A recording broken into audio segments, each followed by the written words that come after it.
Você já se perguntou por que algumas pessoas carregam uma tristeza que não conseguem nomear? Por que a dor nos olhos de quem nunca foi tocado com amor? A violência doméstica não termina quando os gritos cessam. Ela se infiltra na psique, como um veneno lento, moldando a forma como você se vê, como ama, como existe. Carl Jung dizia que aquilo que não trazemos à consciência aparece em nossas vidas como destino. E para quem cresceu entre paredes que ecoavam medo, o destino muitas vezes se torna a repetição inconsciente da própria ferida. Existe uma verdade brutal que a sociedade não quer enfrentar. A violência doméstica não destrói apenas corpos. Ela fragmenta almas, cria sombras tão profundas que a pessoa passa a vida inteira fugindo de si mesma, sem saber que está correndo. Neste momento, você está prestes a atravessar um portal psicológico.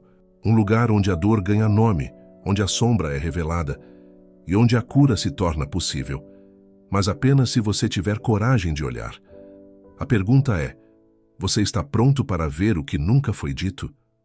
A criança que testemunha violência aprende uma lição terrível. O mundo não é seguro, nem mesmo em casa.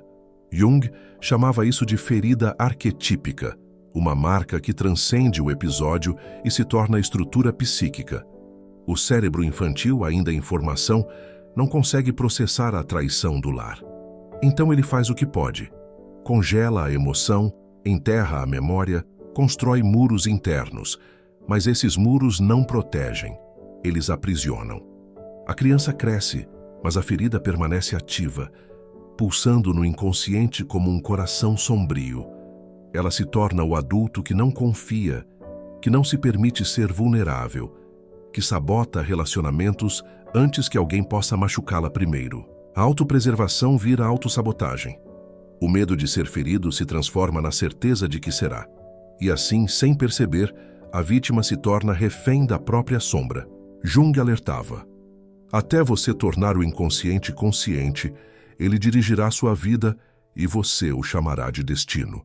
A violência doméstica cria destinos involuntários, pessoas que repetem padrões sem entender por quê, que escolhem parceiros abusivos porque o perigo é familiar, que normalizam a dor porque nunca conheceram paz. Mas há algo ainda mais perturbador acontecendo nas profundezas da psique ferida. Quando a violência vem de quem deveria proteger, algo fundamental se rompe: a capacidade de confiar na própria percepção da realidade. A criança vê o pai gritar, bater, humilhar, mas depois ele sorri, pede desculpas, age como se nada tivesse acontecido. A mãe diz que está tudo bem, mas seus olhos contam outra história. Essa dissonância cognitiva é devastadora. Jung descreveu esse fenômeno como a criação de complexos autônomos, fragmentos da psique que se separam da consciência e passam a operar independentemente. A criança desenvolve múltiplas personas para sobreviver. Uma que agrada, outra que se esconde, outra que observa em silêncio, acumulando dor. Nenhuma delas é inteira, nenhuma delas se sente real. Na vida adulta, essa fragmentação se manifesta como uma sensação persistente de estar fora de si. A pessoa não sabe quem é de verdade. Suas emoções são confusas, contraditórias. Ela pode sentir amor e ódio simultaneamente, desejo e repulsa. Precisa de proximidade, mas entra em pânico quando alguém se aproxima demais. Isso não é loucura, é sobrevivência psíquica. Mas há um custo oculto nessa fragmentação, uma sequela que a maioria nunca identifica. Aqui está uma das verdades mais cruéis sobre violência doméstica. A vítima frequentemente se sente culpada, especialmente a criança. Ela pensa: se eu fosse melhor, papai não bateria na mamãe. Se eu fosse mais quieto, ela não gritaria assim. Se eu não existisse, talvez houvesse paz. Jung identificou isso como a inversão da sombra. Quando a vítima internaliza a culpa do agressor, porque é psicologicamente mais tolerável acreditar que você tem controle, mesmo que através da culpa, do que aceitar que está completamente impotente. A criança prefere se culpar a enfrentar o terror da verdade, de que está à mercê de adultos instáveis e perigosos. Essa culpa se cristaliza na personalidade. O adulto se torna perfeccionista obsessivo, buscando controle impossível sobre tudo. Ou se torna autodestrutivo, acreditando que não merece coisas boas. Desenvolvem-se padrões de autossabotagem sofisticados, conseguir a promoção, mas destruir a relação. Emagrecer, mas desenvolver compulsão alimentar. Terapia que funciona, mas é abandonada quando os avanços começam. Por quê?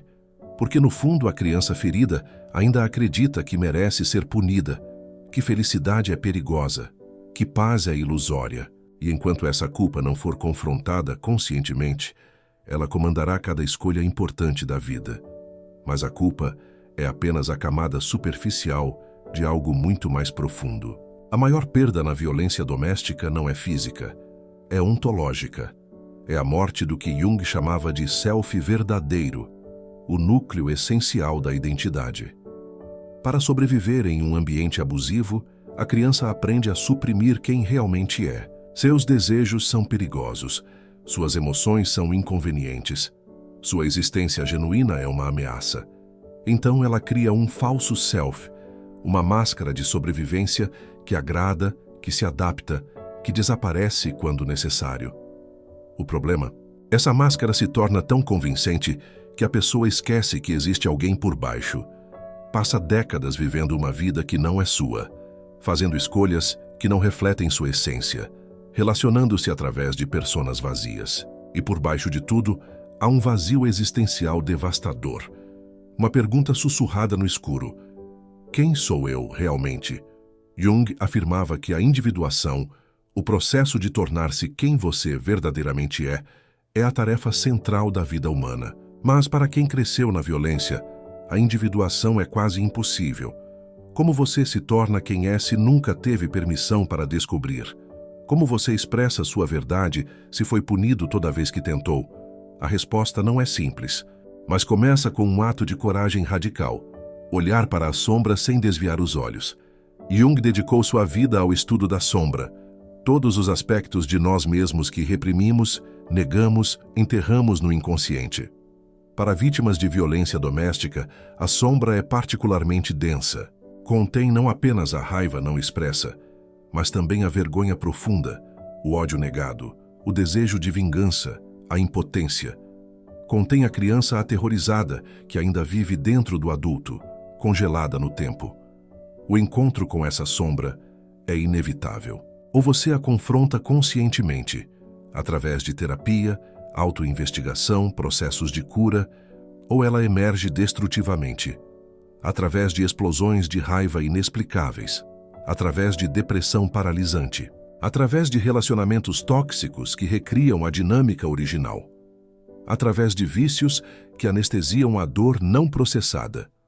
Jung alertava: a sombra não processada se torna projeção.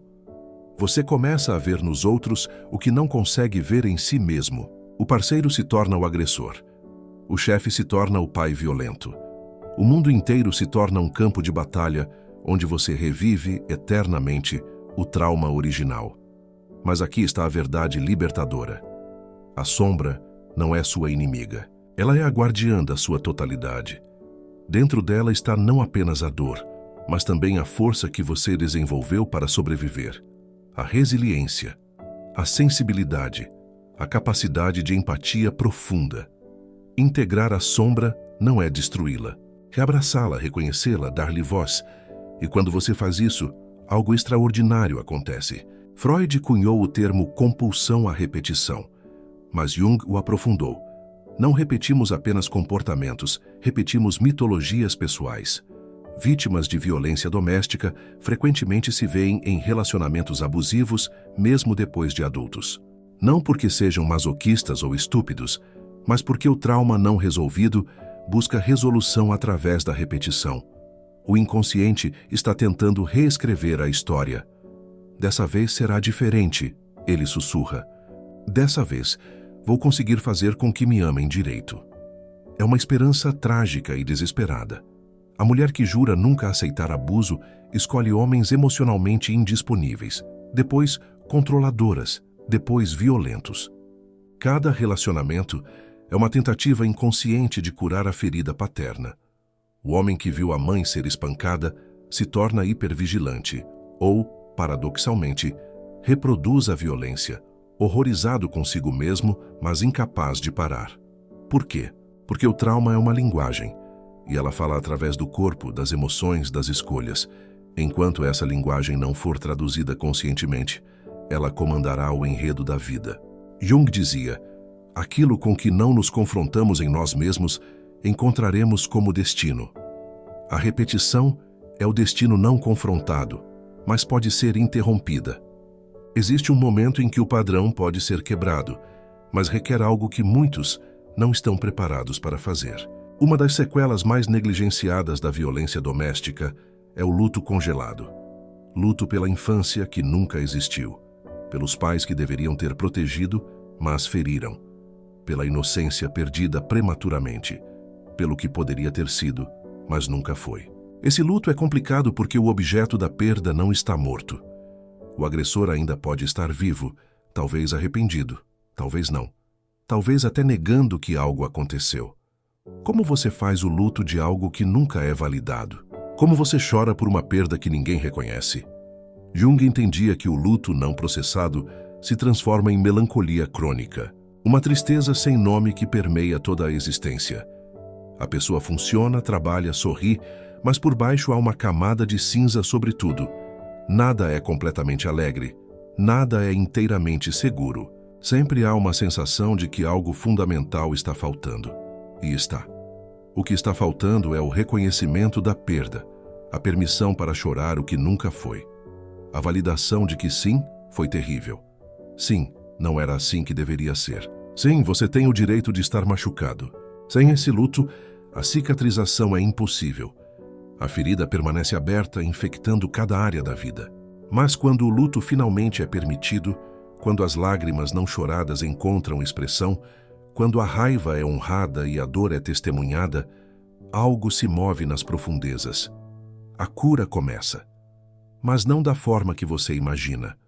Quando a dor é insuportável, a psique tem um mecanismo de emergência: a dissociação. É como se uma parte de você se desconectasse, flutuasse para fora do corpo, observasse de longe. Durante o abuso, isso salva vidas. A criança que se dissocia durante a violência sofre menos. Ela sai da experiência, vai para outro lugar mental. Mas o que funciona como sobrevivência na infância se torna prisão na vida adulta. A dissociação se torna automática. Diante de conflito, estresse, intimidade, a pessoa simplesmente sai. Está presente fisicamente, mas ausente emocionalmente. Os parceiros reclamam: você nunca está realmente aqui. E eles estão certos. Porque uma parte da pessoa ainda está lá, naquela casa, naquele momento, congelada no terror. Jung chamava isso de perda da alma. Fragmentos da psique que ficam presos em traumas não resolvidos. A tarefa da cura é ir buscá-los de volta. É um trabalho xamânico no sentido psicológico. Você precisa retornar ao lugar da ferida, encontrar aquela parte perdida de si mesmo e trazê-la de volta para o presente. Isso não acontece espontaneamente. Requer intenção. Frequentemente requer guia. Terapeuta, processo terapêutico profundo. Requer coragem de reviver o que foi enterrado. Mas quando a integração acontece, quando os fragmentos são reunidos, a pessoa relata algo profundo. Finalmente, me sinto inteira. Pela primeira vez, há presença total. Mas esse processo esconde um perigo que poucos conhecem. Aqui está uma armadilha psicológica cruel. Depois de anos vivendo como vítima, a identidade se funde com o trauma. Sou alguém que foi abusado, se torna, sou uma pessoa quebrada. O trauma deixa de ser algo que aconteceu e passa a ser quem você é. Jung alertava sobre a identificação com complexos, quando um aspecto da psique domina toda a identidade. A pessoa começa a organizar a vida inteira em torno da ferida. Relacionamentos são filtrados através do trauma. Oportunidades são recusadas porque pessoas como eu não merecem. Terapia se torna uma identidade, não um processo. Há grupos de apoio que inadvertidamente reforçam isso, onde a narrativa de vitimização é constantemente repetida, mas nunca transcendida. E então, a pessoa fica presa. Ela sabe que está sofrendo, mas inconscientemente tem medo de curar completamente. Porque se não sou mais a pessoa ferida, quem sou? O trauma se torna estranhamente confortável, familiar, previsível. A cura, por outro lado, é território desconhecido, assustador, cheio de responsabilidade. Porque se você não é mais vítima, precisa assumir a autoria da própria vida. E isso é aterrorizante. Jung dizia que a individuação exige morrer e renascer psicologicamente. A pessoa ferida precisa morrer para que o ser integrado possa nascer. Não é perda de memória, é transformação de significado. Mas isso requer um ato de vontade que parece impossível quando você está no meio da escuridão. E então surge a pergunta crucial: você precisa perdoar. Quantas vezes a vítima escuta isso? De religiosos, de terapeutas bem-intencionados, da sociedade que quer que tudo seja resolvido de forma limpa e rápida. Mas Jung tinha uma visão mais complexa. Ele não acreditava em perdão prematuro, aquele que vem antes do reconhecimento completo da ferida, da raiva justificada, da responsabilização. Perdão forçado é violência psicológica disfarçada de espiritualidade. É mais uma forma de silenciar a vítima, de apressar o processo, de aliviar o desconforto dos outros. O verdadeiro perdão, quando acontece, não é ato de vontade. É resultado de processo profundo. Você não decide perdoar. O perdão emerge quando a ferida foi completamente honrada, quando a raiva foi expressa em espaço seguro, quando você recuperou seu poder. Só então, talvez, você possa soltar. Não porque o agressor merece, mas porque você merece não carregar mais aquele peso. Mas aqui está a verdade que ninguém diz. Você não precisa perdoar. Você precisa se libertar. E às vezes isso significa raiva honrada pelo resto da vida. Significa limites rígidos. Significa não ter relacionamento com quem te machucou. A cultura confunde perdão com reconciliação. Não são a mesma coisa. Você pode perdoar internamente e nunca mais ver aquela pessoa. Ou pode não perdoar nunca e ainda assim viver plenamente. Jung nos lembra: sua cura não depende dos outros. Depende de você resgatar a si mesmo das cinzas. E isso começa com uma decisão radical. Chega um momento na jornada de cura em que você percebe algo libertador e aterrorizante. Você tem escolha, não sobre o que aconteceu. E isso está fora do seu controle, mas sobre o que você faz agora. Jung chamava isso de encontro com a individuação. O momento em que você para de ser arrastado pelo inconsciente e começa a co-criar conscientemente sua vida. Para vítimas de violência doméstica, essa é a virada crucial. Você pode escolher continuar repetindo os padrões, ou pode escolher interrompê-los. Pode escolher relacionamentos saudáveis, mesmo que sejam desconfortáveis porque são diferentes. Pode escolher terapia, mesmo quando fica doloroso. Pode escolher expressar raiva em vez de engolir. Pode escolher vulnerabilidade calculada em vez de isolamento total. Cada escolha é pequena, mas cumulativamente, elas reescrevem a narrativa da sua vida. Você deixa de ser personagem em uma tragédia escrita por outros e se torna autor da própria história. Isso não é fácil. Haverá recaídas, haverá momentos em que os padrões antigos ressurgem com força, mas agora há consciência, e consciência é poder. Jung afirmava: ninguém se ilumina imaginando figuras de luz, mas tornando consciente a escuridão. Você não cura fingindo que a dor não existe. Cura olhando para ela, nomeando-a, integrando-a, e então, gradualmente, construindo algo novo sobre os escombros. Mas essa construção exige materiais específicos que a maioria desconhece.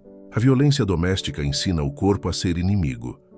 Ele é o que sente dor, o que foi violado, o que carrega a memória do trauma. Então a pessoa se desconecta, vive da cabeça para cima, evita sensações físicas porque elas trazem de volta o passado. Jung trabalhava com a ideia de que a psique e o soma são inseparáveis. Trauma não é só memória mental. Está armazenado na musculatura tensa, na respiração rasa, nos intestinos contraídos, no sistema nervoso hiperalerta. A cura exige retornar ao corpo.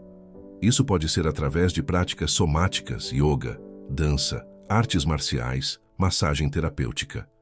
qualquer coisa que permita ao corpo expressar o que a mente não consegue verbalizar. No início, é aterrorizante. Sentir é reviver, mas gradualmente sensações novas emergem.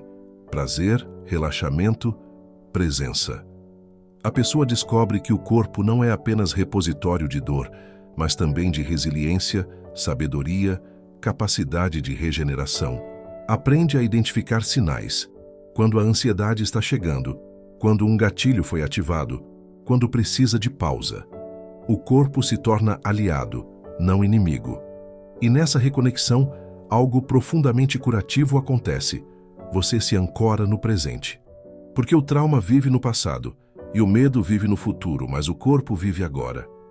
Quando você está genuinamente presente no corpo, no aqui e agora, o trauma perde parte de seu poder. Não desaparece, mas não comanda mais. E você percebe que há vida pulsando além da ferida. Mas há um último obstáculo, o mais desafiador. Depois de tudo, a consciência, o luto, a integração, a reconexão, vem o teste final. Você consegue amar novamente? Não o amor condicional, performático, que você aprendeu na infância. Não o amor que é a estratégia de sobrevivência, mas amor real, vulnerável, arriscado. Para quem cresceu na violência, amor é perigo, proximidade é ameaça, intimidade é terror. Então, a tendência é se proteger. Relacionamentos superficiais, muros altos, coração em lockdown. É compreensível, é até sensato, mas também é solitário. Jung dizia que a individuação não é jornada solitária, é se tornar verdadeiramente capaz de relação. Não fusão, não dependência, mas encontro genuíno entre duas totalidades. Isso significa aprender uma linguagem completamente nova de relacionamento.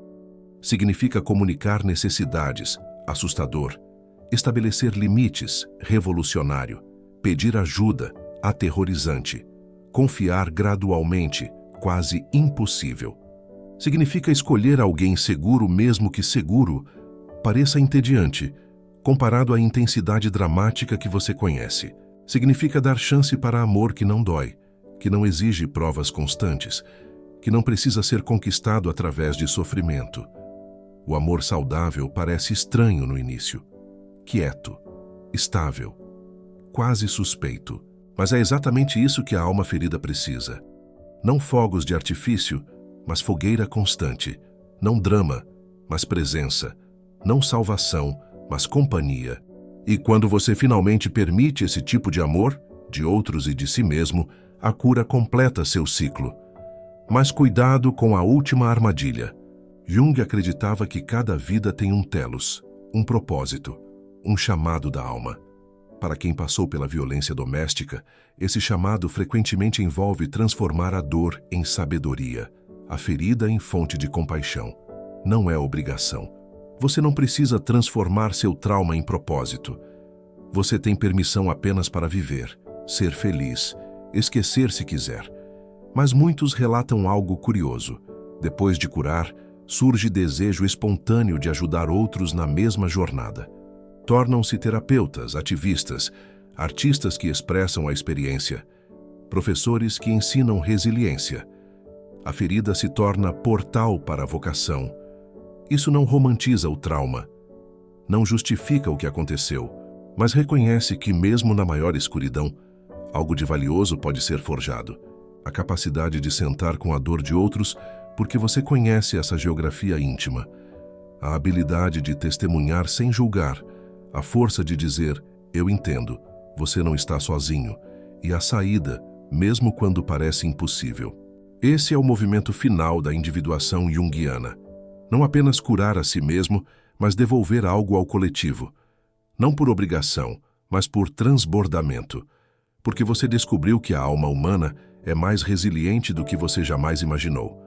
Que, mesmo quebrada repetidamente, ela encontra formas de se reconstituir. E que sua história, por mais dolorosa que seja, pode ser farol para alguém ainda perdido na escuridão. As feridas invisíveis moldaram quem você é, mas não determinam quem você será. A sombra que você carrega pode se tornar a luz que você oferece ao mundo. Se essa mensagem abriu algo dentro de você, Compartilhe com alguém que precisa despertar também. Às vezes, a cura começa quando reconhecemos que não estamos sozinhos na escuridão.